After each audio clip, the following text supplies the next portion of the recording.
Assalamualaikum warahmatullahi wabarakatuh. Hai para pejuang CPNS. Sekarang kita latihan soal SKB PGSD berdasarkan soal-soal yang muncul tahun lalu. Soal-soal yang muncul tahun lalu itu biasanya tentang siswa dan masalahnya, kemudian gurunya itu solusinya bagaimana. Itu yang bagian pedagogik. Nah, kita mulai saja.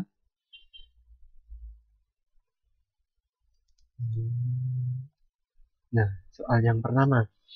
Seorang peserta didik merasa kurang bersemangat pada jam usia pelajaran. Dia bahkan lebih senang tinggal di sekolah sampai sore. Tugas kebersihan sekolah sampai menyuruhnya pulang karena matahari hampir tenggelam. Peserta didik tersebut dicurigai memiliki hambatan pengembangan potensi berupa faktor A. Intelijensi dan kognitif, B. Budaya dan pembiasaan, C. Keluarga dan lingkungan masyarakat, D. Emosional dan kepribadian. Dari soal ini dapat kita lihat kuncinya itu di lebih senang tinggal di sekolah sampai sore. Nah, ini kalau peserta didik mempunyai kebiasaan seperti ini pasti di tempat tinggalnya. Nah, kita lihat jawabannya. Nah, kalau tempat tinggal berarti hubungannya dengan keluarga dan lingkungan masyarakat. Jadi jawabannya adalah C. Lanjut ke soal selanjutnya. Seorang peserta didik mampu mendengarkan informasi yang disampaikan oleh guru. Tetapi pada saat ditanya, ia tidak mengerti apa yang dia dengar. Peserta didik tersebut mengalami kesulitan atau gangguan belajar dalam hal, nah ini tentang kesulitan atau gangguan belajar. Yang A, akademis, kesulitan akademis, B, gangguan simbolik, C, gangguan non-simbolik, D, gangguan sosial. Nah, kata kuncinya itu ada pada saat ia tidak mengerti apa yang didengar. Kalau tidak mengerti apa yang didengar, berarti ini hubungannya dengan simbol-simbolnya. Angka atau tulisan, itu kan termasuk simbol.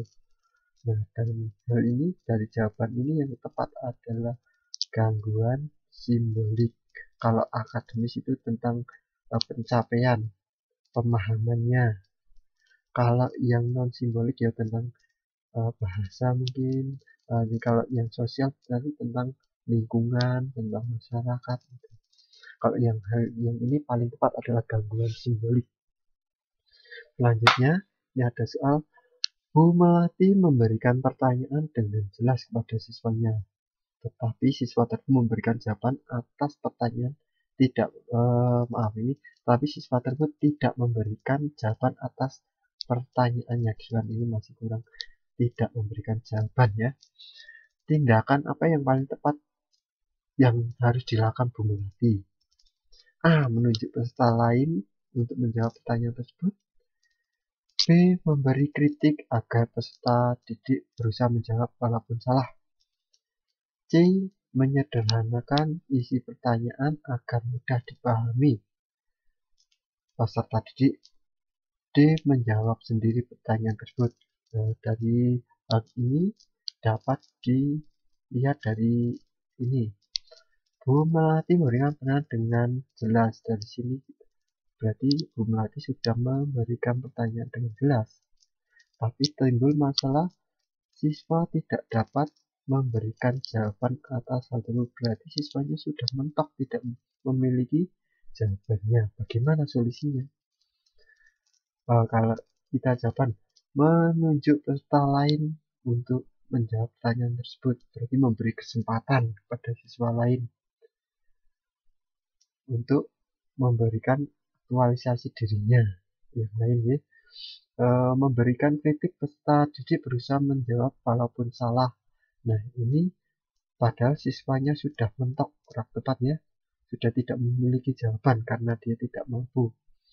Menyederhanakan isi pertanyaan agar mudah dipahami. Padahal dengan sudah dilakukan oleh Bu Melati dengan jelas. Berarti jawabannya bukan C. Menjawab sendiri pertanyaan tersebut. Nah, ini berarti tidak memberi kesempatan kepada siswa lain. Nah, paling tepat adalah yang A. Berarti Bu Melati harus memberi kesempatan siswa yang lain dulu. Kalau tidak bisa, baru kita Bu Melati mencari jawaban bersama-sama. Kalau tidak bisa, baru menjawab pertanyaan tersebut secara sendiri. Gitu ya. 4. Dalam memilih dan mengembangkan materi pembelajaran, Ibu Murni Nugroho selalu menyeleksi materi pembelajaran yang telah teruji kebenarannya, tidak ketinggalan zaman, dan memberikan kontribusi untuk pemahaman ke depan. Kriteria penyeleksian dan pemilihan materi pembelajaran memenuhi kriteria A. Sahih, B. Kebermanfaatan, C. Layak dipelajari, D. Menarik minat. Nah, kata kunci dari soal ini adalah telah teruji kebenarannya.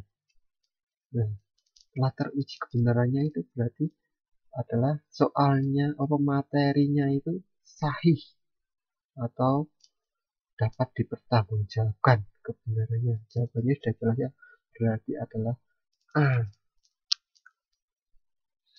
Lanjut kita ke soal nomor 5. Menggunakan potongan sapu lidi, kelereng, globe, gambar-gambar yang menyangkut pembelajaran IPA serta IPS sebagai media adalah sesuai dengan ketahanan perkembangan berpikir anak yang dikenal pada tahap A. Anak memahami bilangan dan angka tetapi masih terkait objek-objek bersifat konkret atau dikenal dengan operasional konkret.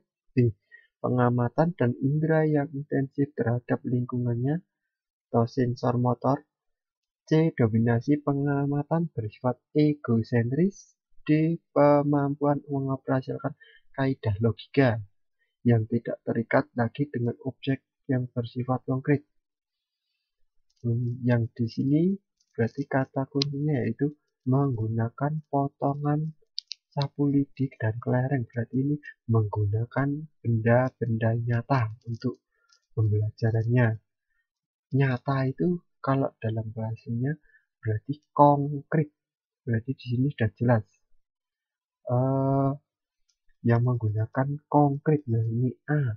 Anda memahami bilangan angka tetapi masih terkait dengan objek yang bersifat konkret.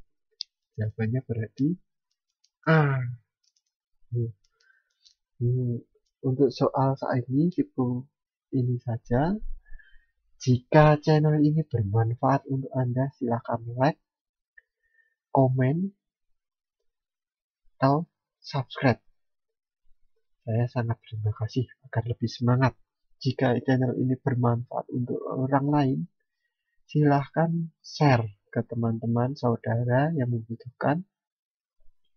Kalau ada yang salah, silahkan tanyakan di komen.